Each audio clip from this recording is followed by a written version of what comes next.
How are you? Alright, how are you? Alhamdulillah. Where are you from? Pardon? Where are you from? I am originally from Mauritius. Oh, from Mauritius. Okay. Thank you. Okay, Do tell you me. need a code? Yeah, 91. 9-1. I study here. I finished, so I'm going Oh, back you in finished. like 2 months, yeah. Oh, it's great. Been here Congratulations. For, thank you. Been here for 6 years. 6 years? Yeah. Oh. What specialty is Law. finished? Huh? Law. Law? Oh, great. What advice can you give me for studying in UK? Which specialty is better for What, studying in UK? what do you want to do?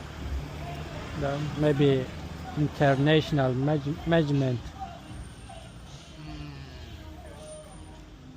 Have you lived in London for long? Yeah. If you're used to London, then by all means. If you can study in London, study in London. Yeah. Uh, But honestly, if you're gonna go to uni, I would say don't stay in London. It's not worth it. It's too expensive for nothing. yeah. I would say go. How out much of- per year? Pardon? Money. How much per year you pay? For tuition, it's more expensive than anywhere else. So like for masters, it's like £30,000. So it's very expensive. Yeah. Yeah. For undergrad, it's around 18,000 a year. So for 3 years. Yeah. Okay. Thanks so much for That's all right. information, boss. Assalamu alaikum. That's all right. Take care. So-